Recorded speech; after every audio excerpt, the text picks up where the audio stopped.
módulo Planejamento das Necessidades de Material, MRP.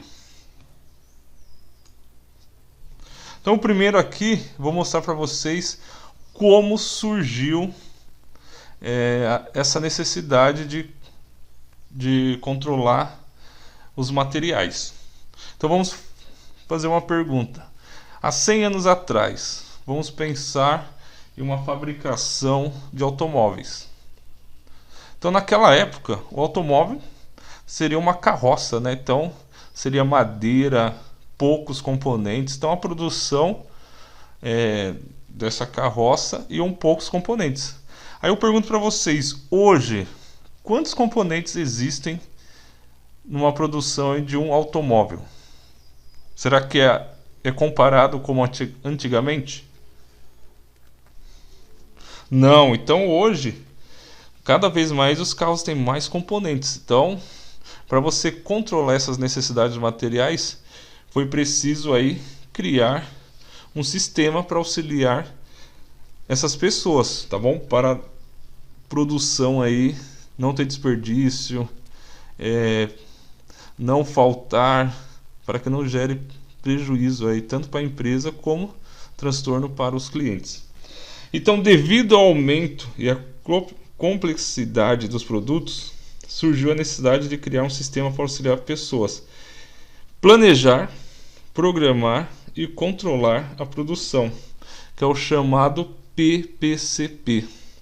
Então, lembrando que se vocês olharem vagas de emprego, se vocês olharem agora e ver vaga de auxiliar de PPCP, então vocês já sabem o quê? Que são pessoas que trabalham aí para planejar, programar e controlar a produção.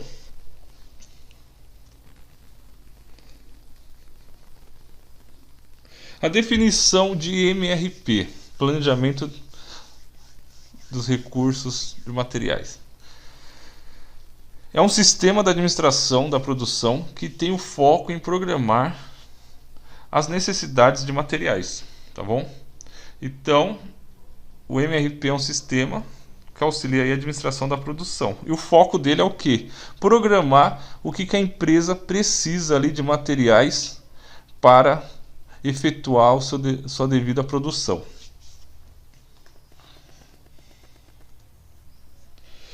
Quais são os objetivos do MRP?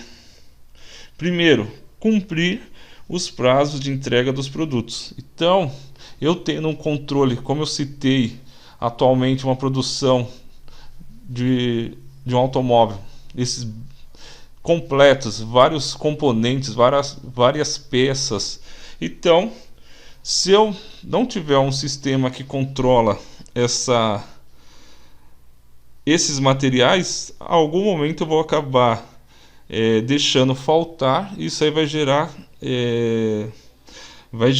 transtorno, vai parar uma linha de produção. Imagina só, um carro ele tem 1000 componentes, por causa de 2 que não foi administrado, controlado para a produção, esperando esses materiais chegarem. Então, o primeiro objetivo aqui do MRP é cumprir os prazos de entrega dos produtos.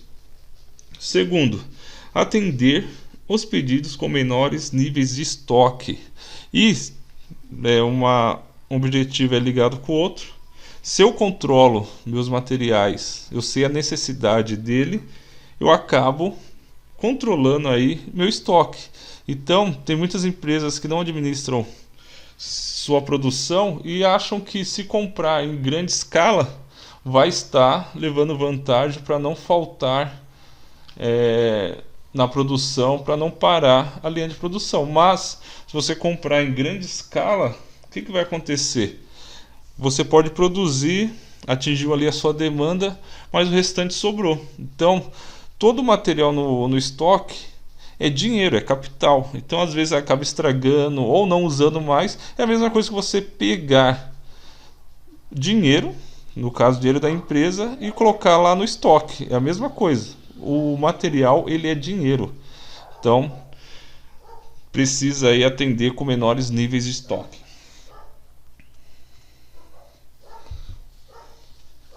Como faz esse MRP, esse cálculo, ele começa pela necessidade de entregas dos produtos finais, quantidade e datas. Então, exemplo, eu estou produzindo um automóvel. Então ele começa quando eu recebo aí um pedido. Eu preciso entregar 1000 carros A. E eu preciso entregar em tal data. Então o cálculo começa aí. Começa com a quantidade que foi pedida, que é a demanda, e a data estabelecida de entrega. Segundo, calcula-se para trás no tempo as datas em que as etapas do processo de produção devem começar e acabar.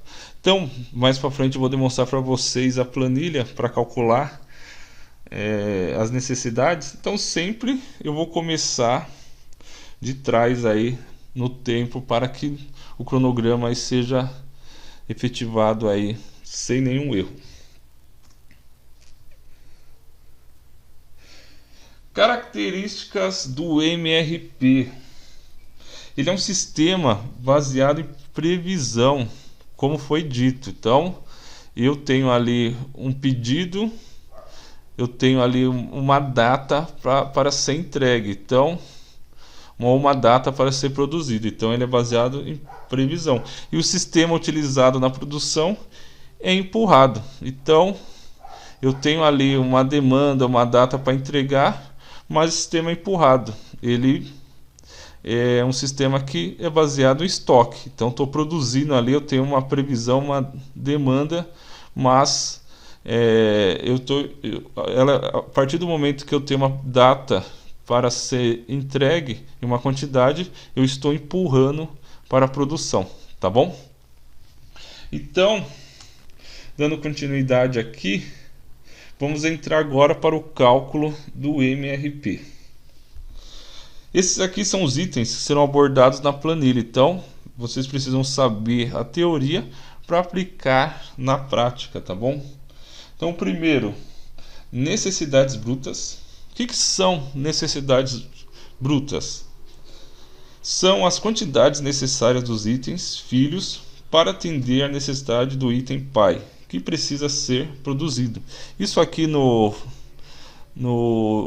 esquema do produto, na estrutura, eu vou ensinar para vocês qual a diferença do item filho e do item pai, tá bom? Mas essa definição no cálculo tem que saber, porque se você não saber interpretar o item filho e o item pai, você não consegue aí calcular, não vai dar certo. Vai ter também recebimentos programados. O que é o recebimento programado? É a quantidade que você programou a receber, seja de um fornecedor ou a fábrica fabricar. O que seria isso? Eu fiz um pedido para um fornecedor X, vai chegar na minha empresa. Então eu programei aí o recebimento. Ou mesmo no chão da fábrica, eu requisitei que o outro setor fabricasse tal elemento para me compor meu produto. Então, a partir do momento que você requisita, você está programando aí esse produto. O terceiro, estoque projetado disponível. O estoque, é o logo no tempo, é o que você tem real, é o seu estoque ali que você tem. Você pode falar quantos automóveis você tem? Eu tenho 10, então é o que eu tenho no real, tá bom? Plano de liberação de ordens, famosas ordens de produção. Então, quem já trabalhou em produção, eu preciso da OP para começar aqui um serviço. O que é OP? É uma ordem de produção que serão enviados aí para a fábrica, que você possa começar a iniciar um processo. Então esses são os 4 itens aqui para nós entendermos aí como funciona o cálculo.